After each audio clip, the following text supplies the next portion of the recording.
ನಮಸ್ಕಾರ ಎಲ್ಲರಿಗೂ ಮದರ್ಸ್ ರೆಸಿಪೀಸ್ಗೆ ಸ್ವಾಗತ. ಇವತ್ತಿನ ವಿಡಿಯೋದಲ್ಲಿ ಬೆಂಡೆಕಾಯಿ ಸಾಂಬಾರನ್ನು ಹೇಗೆ ಸುಲಭವಾಗಿ ಮಾಡೋದಂತ ತಿಳಿಸ್ಕೊಡ್ತಾ ಇದ್ದೀನಿ. ಇದನ್ನು ಬಿಸಿ ಬಿಸಿ ಅನ್ನದ ಜೊತೆ, ಇಡ್ಲಿ ಜೊತೆ, ಚಪಾತಿ ಜೊತೆ ತಿನ್ನೋಕ್ಕಂತೂ ತುಂಬ ಸೂಪರ್ ಆಗಿರುತ್ತೆ. ಬನ್ನಿ ಹಾಗಾದರೆ ಇದನ್ನು ಹೇಗೆ ಸುಲಭವಾಗಿ ಮತ್ತು ರುಚಿ ರುಚಿಯಾಗಿ ಮಾಡೋದಂತ ಇವತ್ತಿನ ವಿಡಿಯೋದಲ್ಲಿ ನೋಡೋಣ. ಮೊದಲಿಗೆ ಇಲ್ಲಿ ನಾನೊಂದು ಸ್ಟವ್ ಮೇಲೆ ಪಾತ್ರೆ ಇಟ್ಕೊಂಡಿದ್ದೀನಿ. ಇದಕ್ಕೆ 1 ಟೇಬಲ್ ಸ್ಪೂನ್ ಆಗುವಷ್ಟು ಎಣ್ಣೆನ ಹಾಕ್ಕೊಳ್ತಾ ಇದ್ದೀನಿ. ಈಗ ನೋಡಿ, ನಾನು 250 ಗ್ರಾಮ್ ಅಷ್ಟು ಬೆಂಡೆಕಾಯಿನ ಚೆನ್ನಾಗಿ ತೊಳೆದು ಒಂದು ಕಾಟನ್ ಬಟ್ಟೆಲಿ ಒರೆಸ್ಬಿಟ್ಟು ಈ ಥರ ಸ್ವಲ್ಪ ಉದ್ದಕ್ಕೆ ಕಟ್ ಮಾಡಿ ಈ ಪಾತ್ರೆಗೆ ಹಾಕ್ಕೊಳ್ತಾ ಇದ್ದೀನಿ. ಇದನ್ನು ಸ್ವಲ್ಪ ಹೊತ್ತು ಫ್ರೈ ಮಾಡ್ಕೋಬೇಕು, ಅಂದರೆ ಒಂದು 5 ನಿಮಿಷ ಆದರೂ ಮೀಡಿಯಮ್ ಫ್ಲೇಮಲ್ಲಿ ಫ್ರೈ ಮಾಡ್ಕೋಬೇಕು. ಇದರಲ್ಲಿ ಅಂಟು ಥರ ಇರುತ್ತಲ್ಲ, ಅದಕ್ಕೋಸ್ಕರ ಈ ಥರ ಫ್ರೈ ಮಾಡ್ಕೊಳ್ತಾ ಇದ್ದೀನಿ. ಸಾಂಬಾರು ಕೂಡ ತುಂಬ ಚೆನ್ನಾಗಾಗುತ್ತೆ ಈ ಥರ ಫ್ರೈ ಮಾಡೋದ್ರಿಂದ.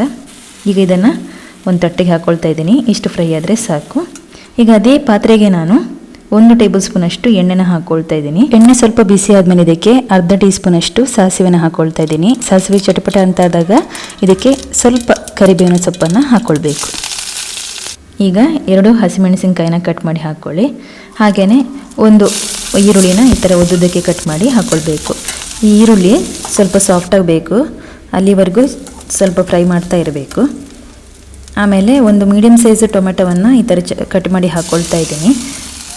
ಈ ಈರುಳ್ಳಿ ಮತ್ತು ಟೊಮೆಟೊ ಸಾಫ್ಟ್ ಆಗಬೇಕಂತೇಳಿದರೆ ಸ್ವಲ್ಪ ಉಪ್ಪನ್ನು ಹಾಕ್ಕೊಳ್ತಾ ಇದ್ದೀನಿ. ಆಮೇಲೆ 1/4 ಟೀ ಸ್ಪೂನಷ್ಟು ಅರಿಶಿಣದ ಪುಡಿನ ಕೂಡ ಈಗಲೇ ಹಾಕ್ಕೊಳ್ತಾ ಇದ್ದೀನಿ.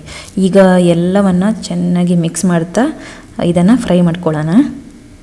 ನೋಡಿ, ಈಗ ಇಷ್ಟು ಸಾಫ್ಟಾಗಿದೆ. ಇದಕ್ಕೀಗ ನಾನು 1/4 ಕಪ್ ಆಗುವಷ್ಟು ಹುಣಸೆ ರಸನ ಹಾಕ್ಕೊಳ್ತಾ ಇದ್ದೀನಿ. ಅಂದರೆ ಒಂದು ನಿಂಬೆಹಣ್ಣಿನ ಗಾತ್ರದಷ್ಟು ಹುಣಸೆ ಹಣ್ಣನ್ನು ತೊಗೊಂಡಿದ್ದೀನಿ. ಇದಕ್ಕೆ 1/4 ಕಪ್ ಆಗುವಷ್ಟು ನೀರನ್ನು ಹಾಕಿಬಿಟ್ಟು ಈ ಹುಣಸೆ ಹಣ್ಣಿನ ನೀರನ್ನು ಇದಕ್ಕೆ ಹಾಕ್ಕೊಳ್ತಾ ಇದ್ದೀನಿ. ಈಗ ನೆಕ್ಸ್ಟ್ ಫ್ರೈ ಮಾಡಿದ ಬೆಂಡೆಕಾಯಿನ ಹಾಕ್ಕೊಳ್ತಾ ಇದ್ದೀನಿ. ಇದನ್ನೊಮ್ಮೆ ಚೆನ್ನಾಗಿ ಮಿಕ್ಸ್ ಮಾಡಿಬಿಟ್ಟು ಲೋ ಫ್ಲೇಮಲ್ಲಿ 5 ನಿಮಿಷ ಇದನ್ನು ಬೇಯಿಸಿದರೆ ಸಾಕು. ಜಾಸ್ತಿ ಬೇಯಿಸೋ ಅವಶ್ಯಕತೆ ಇಲ್ಲ. ಮೊದಲೇ ನಾವು ಇದನ್ನು ಫ್ರೈ ಮಾಡಿ ಇಟ್ಟಿರ್ತೀವಲ್ಲ, ಅದಕ್ಕೋಸ್ಕರ 5 ನಿಮಿಷ ಬೇಯಿಸಿದರೆ ಸಾಕಾಗುತ್ತೆ. ಇಲ್ಲೀಗ 1 ಕಪ್ ತೊಗರಿಬೇಳೆನ ನೀರಲ್ಲಿ ತೊಳೆದ್ಬಿಟ್ಟು 1 ಗಂಟೆ ನೀರಲ್ಲಿ ನೆನೆಸ್ಬಿಟ್ಟು ಕುಕ್ಕರಲ್ಲಿ 3 ವಿಜಿಲಷ್ಟು ಬೇಯಿಸಿ ಮ್ಯಾಶ್ ಮಾಡಿ ಇದನ್ನು ಇದಕ್ಕೆ ಹಾಕ್ಕೊಳ್ತಾ ಇದ್ದೀನಿ. ಯಾವಾಗಲೂ ಸಾಂಬಾರು ಮಾಡುವಾಗ ತೊಗರಿಬೇಳೆನ ಚೆನ್ನಾಗಿ ಮ್ಯಾಶ್ ಮಾಡಿಬಿಟ್ಟು ಹಾಕ್ಕೊಳ್ಳಿ, ಆವಾಗ ಸಾಂಬಾರು ತುಂಬ ಚೆನ್ನಾಗಾಗುತ್ತೆ. ಈಗ ನೋಡಿ, ಇದನ್ನು ಚೆನ್ನಾಗಿ ಮಿಕ್ಸ್ ಮಾಡ್ಕೊಳ್ಳೋಣ. ಮಿಕ್ಸ್ ಮಾಡಿ ಆದಮೇಲೆ ಇದಕ್ಕೆ ನಾನು 2 ಟೀ ಸ್ಪೂನಷ್ಟು ಸಾಂಬಾರು ಪುಡಿನ ಹಾಕ್ಕೊಳ್ತಾ ಇದ್ದೀನಿ. ಇದು ನಾನು ಮನೆಯಲ್ಲೇ ಮಾಡಿರುವಂತಹ ಸಾಂಬಾರು ಪುಡಿ. ನೀವು ಅಂಗಡಿಗಳಲ್ಲಿ ಯಾವ ಸಾಂಬಾರು ಪುಡಿ ಸಿಗುತ್ತೆ ನೋಡಿ, ಅದನ್ನು ಹಾಕ್ಕೊಳ್ಬೋದು.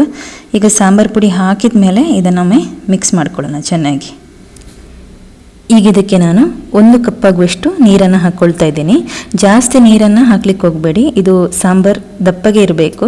ಅದಕ್ಕೋಸ್ಕರ 1 ಗ್ಲಾಸಷ್ಟು ನೀರು ಹಾಕಿದರೆ ಸಾಕು. ಈಗ ಮುಚ್ಚಳವನ್ನು ಮುಚ್ಚಿಟ್ಟು 2 ನಿಮಿಷ ಲೋ ಫ್ಲೇಮಲ್ಲಿ ಕುದಿಸ್ಕೊಳ್ಳೋಣ.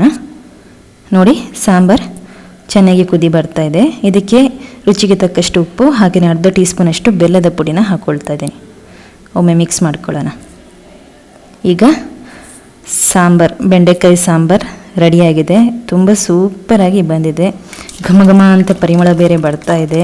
ಇದನ್ನು ಬಿಸಿ ಬಿಸಿ ಅನ್ನದ ಜೊತೆ, ಚಪಾತಿ ಜೊತೆ, ರೋಟಿ ಜೊತೆ ತಿನ್ನೋಕ್ಕಂತೂ ತುಂಬ ರುಚಿಯಾಗಿರುತ್ತೆ. ಮಾಡಲಿಕ್ಕಂತೂ ತುಂಬಾ ಸುಲಭ. ನೀವು ಇದೇ ಥರ ಮನೇಲಿ ಟ್ರೈ ಮಾಡಿ, ಹಾಗೆ ನಿಮ್ಮ ಅಭಿಪ್ರಾಯವನ್ನು ಕಮೆಂಟಲ್ಲಿ ತಿಳಿಸಿ. ನನ್ನ ಇವತ್ತಿನ ರೆಸಿಪಿ ನಿಮಗೆ ಇಷ್ಟ ಆದರೆ ಪ್ಲೀಸ್ ಸಬ್ಸ್ಕ್ರೈಬ್ ಮಾಡಿ, ಲೈಕ್ ಮಾಡಿ, ಶೇರ್ ಮಾಡಿ. ಹಾಗೆಯೇ ಮುಂದಿನ ಮತ್ತೊಂದು ಈಸಿ ರೆಸಿಪಿಯೊಂದಿಗೆ ಮತ್ತೊಮ್ಮೆ ಬರ್ತೀನಿ. ಅಲ್ಲಿವರೆಗೂ